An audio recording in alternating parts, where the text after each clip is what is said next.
ቴዲ አፍሮ ኢትዮሪካ አልበም ውስጥ ለተካተቱ ዘፈኖቹ ክሊፕ ሊሰራ መሆኑ እየተነገረ ነው። ከ18ቱ ዘፈኖቹ በአድናቂዎቹ ዘንድ ለክሊፕ ከታጩት መካከል ዳንስጣልና መሬማ ይገኙበታል። መሬማ ባዘለው ቅኔ ከሁሉም ትራኮች የላቀ ነው የሚሉ አንዳንዶች ለመሬማ ሊሰራ ይችላል እያሉ ነው። በአንጻሩ ከተለቀቀ ጀምሮ ከ21 ሚሊዮን በላይ እይታ ያገኘውና ባደረሰው የፖለቲካ ተጽዕኖ ተወዳዳሪ የሌለው ዳንስጣል ትራክ ክሊፕ ይገባዋል ባዮች ቁጥራቸው ብዙ ነው። እስካሁን ከቴዲ አፍሮ በኩል ክሊፕ ሊሰራ እንደሆነ የሚገልጽ ማረጋገጫ ግን የለም። ሆኖም ከ9 ዓመት በፊት ባወጣው አልበሙ ጎጃም ኑራ ማሬ ለተሰኘው ትራክ በብዙዎች የተወደደ ክሊፕ በመስራቱ ላውኑ አልበምም ድምቀት የሚሆን አንድ ቪዲዮ መስራቱ አይቀርም። አሁን ላይ ልምዱ ለሌላቸው ለብዙ ዘፋኞች ክሊፕ መስራት አስፈላጊ ሆኗል። ዝነኛው ዘፋኝ ኤፍሬም ታምሩ ከ10 ዓመት በፊት ለሰይፉ በሰጠው ቃለ መጠይቁ ክሊፕ መስራት አስገዳጅ እየሆነ መምጣቱን ተናግሮ ነበር። ለቀደምት አንጋፋ ዘፋኞች ክሊፕ ያልተለመደ ቢሆንም ከዘመኑ ስልት ጋር አብሮ ለመጓዝ ግን ዘፋኞች የነጠላ ዜማ ክሊፖችን ወይም ከአልበም ውስጥ መርጠው ክሊፕ መስራት የግድ መሆኑን ኤፍሬም ይመክራል። ቴዲ አፍሮም እንደነ ኤፍሬም ክሊፕ በሌላቸው ዘፈኖች የገነነ አርቲስት ነው። ከበርካታ ዘፈኖቹ ውስጥ እሱ ጭምር በመሳተፍ ክሊፕ የሰራላቸው በጣት ይቆጠራሉ። በአቴንስ ኦሎምፒክ አማካኝነት የዘፈነው ኃይሌ ኃይሌ የሚለውና ሰለሜ ሰለሜ ዘፈኖቹ ራሱ ጭምር የተሳተፈበት ክሊፕ አላቸው። ሚስቷ መለሰት ሙጬ ዳይሬክተር እና መሪ ተዋናይ ሆና የተሰራው ደግሞ ከፍቅር እስከ መቃብር የተቀዳው ዘፈኑ ነው። ስለዚህ ዳንስጣል ከጥቂቶቹ የቴዲ ባለ ክሊፕ ዘፈኖች አንዱ ሆኖ ሊመጣ ነው የሚለው ግምት አይሏል። ዳንስጣል ክሊፕ የሚሰራለት ከሆነ ከአሁኑ በበለጠ በእጅጉ አነጋጋሪ መሆኑ ይጠበቃል። በዘፈኑ ውስጥ በሚኖሩት ተዋንያን በቀረጻ ቦታውና በፕሮዳክሽን ጥራቱ እስካሁን ካሳድረው የላቀ ተጽዕኖ ሊያመጣ ይችላል። ዳንስጣል ክሊፕ የሚሰራለት ከሆነ ገጸ ባህሪዎቹ እነማን ሊሆኑ ይችላሉ የሚለው ያጓጓል። በተለይ አገር እንድትሞት ሚናው የጎላ ነው የሚለው የአገሩ መሪ ወክሎ የሚጫወተው ተዋናይ በጉጉት ይጠበቃል። የኢትዮጵያ ሙዚቃ ንጉስ ቴዎድሮስ ካሳሁን ገርማሞ ቴዲ አፍሮ አዲስ ስራዎቹን ይፋ ካደረገ በኋላ አገሪቱ በኪነ ጥበብ ማዕበል ከመነቃነቋም በላይ የዲጂታሉን ዓለም በታሪካዊ ሁኔታ ተቆጣጥራለች። የቴዲ የዩቲዩብ ቻናል በአጭር ጊዜ ውስጥ 2 ሚሊዮን ተመዝጋቢዎች በማግኘት አዲስ ምዕራፍ የከፈተ ሲሆን በተለይም አዲሱን አልበም ተከትሎ በ16 ቀናት ውስጥ ብቻ ከ700 ሺህ በላይ አዳዲስ ተከታዮችን ማፍራቱ በአገሪቱ ብቻ ሳይሆን በአፍሪካ ደረጃም አስገራሚ ክስተት ሆኖ ተመዝግቧል። የኔ ቫይብ ሳምንታዊ የሙዚቃ ገበታን ከአንደኛ እስከ 18ኛ ያለውን ደረጃ ሙሉ በሙሉ በመቆጣጠር ዳንስጣል አንሳው በ4.4 ሚሊዮን እይታዎች ቀዳሚ ሆኖ ሳምንቱን አጠናቋል። ይህ ስኬት ግን ከቁጥሮች በላይ የሐሳብ ፍጭቶችንና ማህበራዊ ንዝረቶችን ተሸክሞ የመጣ ነው። ቴዲ ስቱዲዮ ሲገባ የሃይማኖትና የብሔር ፖለቲካን መተዳደሪያ ያድርጉ ወገኖች ብርክ ብርክ እንደሚላቸው ይስተዋላል። ኡስታዝ ያሲን ኑሩ ዳንስጣል የሚለውን ስራ በተነተኑበት ወቅት ብዙዎች ኡስታዞች ሙዚቃንና ቅኔን መተንተን መጀመራቸውን እንደ ትልቅ ለውጥ አይተውታል። ሆኖም የትችትና ትንተና አዲስ አይደለም። በአንድ ወቅት የአድዋው ጳጳስ አቡነ ጳውሎስ የቴዲን ሙዚቃ ህይወቴ ስራ እንዴት አራራይ ገዘዘል ይላል የተቀደሱ የቤተክርስቲያናችን ዜማዎች ናቸው ብለው ሲነቅፉ ማን ስሙ አለው ትርሶ መጀመሪያ የሚል ስላቅ መከተሉን በማስታወስ ህዝቡ ለቴዲ ያለው ወገንተኝነት ጥልቅ መሆኑን መረዳት ይቻላል። የቴዲ ስራዎች የሚገጥማቸው ተቃውሞና ፍረጃ መሰረቱ የተማሩትን አለመማር ካለመቻል ጋር የተያያዘ እንደሆነ ባለሙያዎች ይገልጻሉ።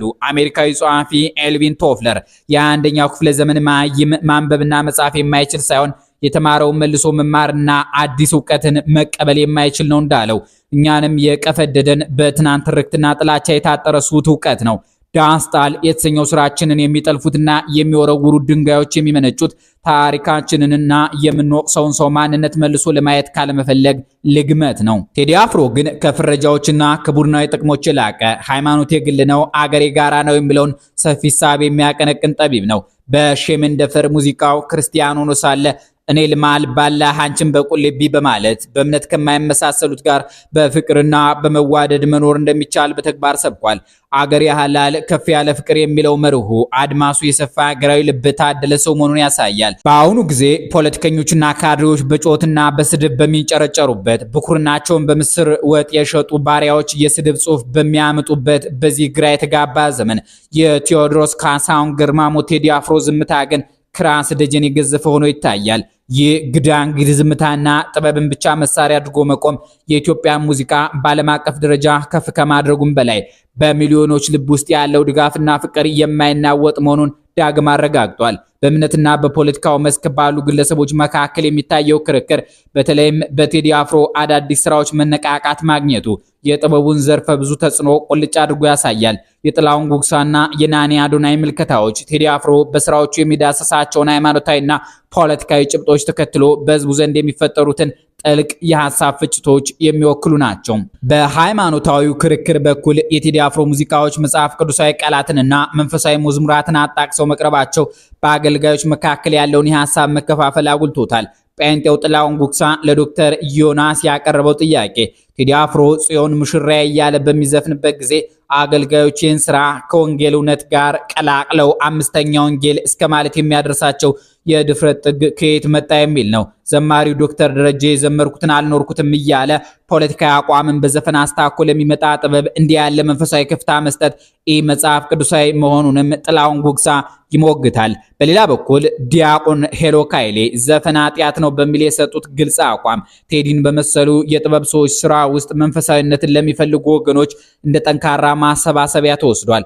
በፖለቲካው ረገድ ደግሞ የቴዲ አፍሮ ስንኞች ከህዝቡ ነባራዊ ስቃይ ጋር ቢጣጣሙም ባክኗል የሚለው የናኒ አዶናይ ሙግት የክርክሩ ሌላኛው ገጽታ ነው። ቴዲ በዳስጣል ስራው የህዝቡን ብሶትና የአገሪቱን ስብራት አሳምሮ ቢገልጽም በኑሮ ውድነትና በጎሳ ፖለቲካ የዛለው ህዝብ ግን ይህን ድምጽ ወደ ተግባራዊ ለውጥ ከመቀየር ይልቅ በዝምታና በቀልድ ለማለፍ መገደዱን ያሳያል።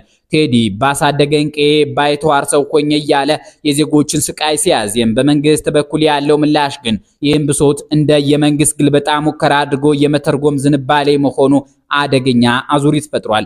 በአጠቃላይ የቴዲ አፍሮ ሙዚቃ ከጥበብ ስራነቱ አልፎ እንደ ሀገር የምንቆረቆርባቸውንና የምንከራከርባቸውን አጀንዳዎች መፈልፈያ ሆኗል። በአንድ በኩል የዘፈንና የመዝሙር ድንበር መጥፋቱ የሃይማኖት መምህራን ሲያከራክር፣ በሌላ በኩል ደግሞ የቴዲ የኪነ ጥበብ ስራው የህዝቡን ብሶት መግለጽ ቢችልም መንግስት የዜጎችን መብት መጠየቅ እንደ ስጋት ማየቱና የህዝብ ድምጽ የሚሆኑ ካድሬዎች ማጣቱ የቴዲ ስንኞች የለውጥ መነሻ እንዳይሆኑ አድርጓቸዋል። የክርክር የሚያሳየው ቴዲ አፍሮ በስራዎቹ የነካቸው ቁስሎች ምን ያህል ጥልቅና የሁሉንም ወገን ትኩረት የሚሹ መሆናቸውን ነው። በድምፃዊ ቴዲ አፍሮ የጥበብ ስራዎችና ስብና ዙሪያ የሚደረጉ ውይይቶችና ክርክሮች ከሙዚቃ ይዘታቸው አልፎ ወደ ጥልቅ የህይወት ፍልስፍናና ማህበራዊ ትንተናዎች እያደጉ መጥተዋል። በዚህ ረገድ ናኒ አዶናይ የቴዲ አፍሮን ዝምታና ስነ ልቦናዊ ልዕልና አስመልክቶ ያቀረበችው ምልከታ ለጥበብ ሰው ብቻ ሳይሆን ለየትኛውም ግለሰብ የሚሆን የህይወት ትምህርት ያዘለ ነው።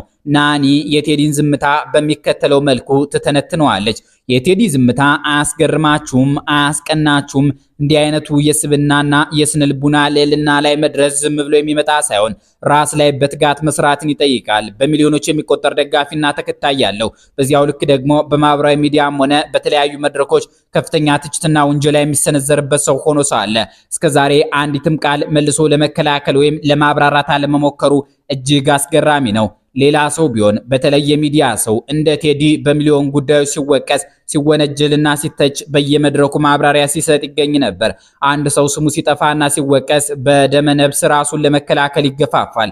ይህንን ተፈጥሯዊ ስሜት ተጭኖ ለዓመታት ትዕግስት ማድረግ የሚቻለው ግን ራሱ ላይ በደንብ የሰራና ውስጣዊ ሰላሙን በሌሎች ሰዎች አፍ ላይ ያልጣለ ሰው ብቻ ነው።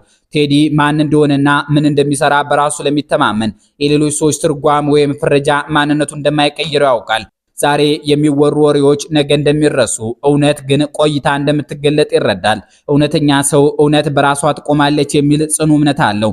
ጊዜው ሲደርስ እውነቱ ራሱ መናገሩ ስለማይቀር ዛሬ በጩኸትና በማብራሪያ ራሳቸውን ለመከላከል አይቸኩሉም። የብዙ ታላላቅ ሰዎች ፍልስፍና መልስ የስራዬ ነው የሚል ነው። በማይረቡ ክሶችና ወንጀላዎች ላይ ጊዜያቸውን ከማጥፋት ይልቅ ትልቁን ዓላማቸው ለማሳካት ይተጋሉ። አንዳንድ ጊዜ ውንጀላ የመነጨው ካለመረዳት ወይም ከክፋት ከሆነ ማብራሪያ መስጠት ትርጉም እንደሌለው ይረዳሉ። ለማይሰማ ሰው መናገር ጩኸት ነው ብለው ስለሚያምኑ ሰዎች በራሳቸው ጊዜ እንዲረዱ እድል ይሰጣሉ።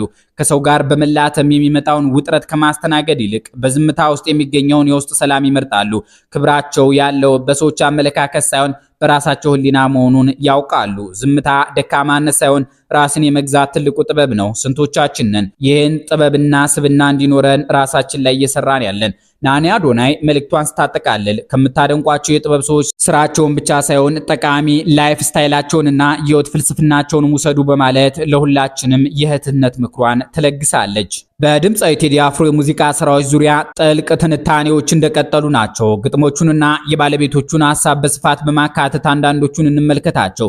ታዲዮስ አለማየሁ መሬማ ለስደተኞች ብቻ የተዘፈነ ሳይሆን ቀይ ባህርን ተሻግረው የመን ውስጥ ለ200 ዓመታት ያህል ስርወ መንግስት መስርተው ስለነበሩ ኢትዮጵያውያንና ዛሬም እዚያው ቀርተው ስለሚገኙ ዘሮቻቸው የቀረበ ጥሪ ነው ይላል። በታሪክ አጋጣሚ ተቆርጠው የቀሩት እነዚህ ወገኖች በመልካቸው ተለይተው እንደሚገፉና በገዛ ሀገራቸው እንደ ዝቅተኛ ማህበረሰብ እንደሚታዩ ቴዲ ይፋ አድርጎታል በማለት ይተነትናል።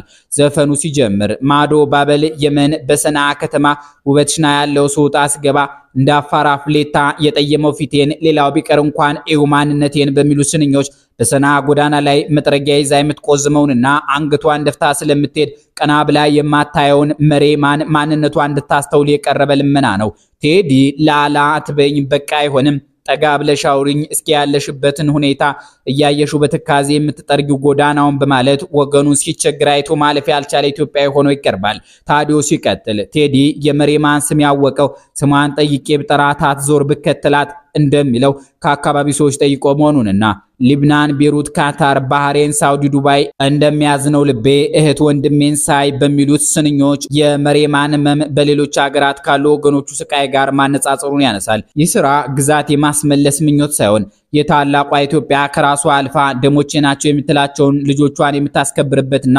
ያለኝታነት ድምጽ የምታሰማበት የረጅም ጊዜ ህልም ነጸብራቅ እንደሆነ ያትታል። ሙሉ ቃል የተባሉ ጸሐፊ ጽዮን ሙሽራዬ የተሰኘውን የቴዳ ስራ ከታናሽ የተገኘ ታላቅ ፍቅር ሲሉ ይገልጹታል። ቤተሰቧ በጭንቅና በፈተና ውስጥ ባለበት አባት አንገቱን ደፍቶና መመኪያ የሆነችው ታላቅ እህት ጽዮን ወይም ኢትዮጵያ በጽኑ ታማ በምትታገልበት ወቅት አንድ ታናሽ ወንድም ከህመም አልጋዋ ላይ በልቡ በሰርጓ ድንኳን ሲሞሽራት ይታያል።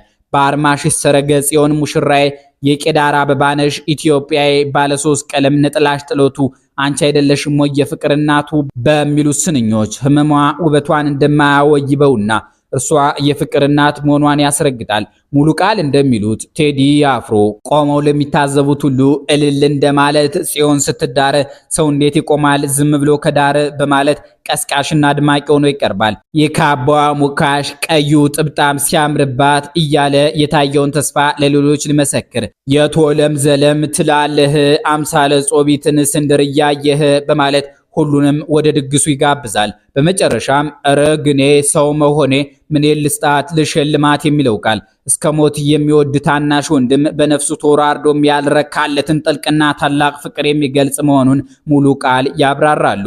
አንድ ሌላ አስተያየት ሰጪ የቴዲ አፍሮን ዳስጣ ልቤ ሙዚቃ ከኡስታዝ ያሲን ኑሩ ለአዲሱ ትውልድ ተስፋ መስጠት ንግግር ጋር በማነጻጸር ይተነትናል። ኡስታዝ ያሲን አገር አልፈረሰችም በሚል ለትውልዱ ተስፋን መዝራትና ማብሰር እንዳለብን ሲመክሩ፣ የአስተያየት ሰጪ ግን ተስፋ ሊሰጥ የሚችለው እውነታውን በመካር ሳይሆን መራራውን ሀቅ በመቀበል ነው ሲል ይሞግታል።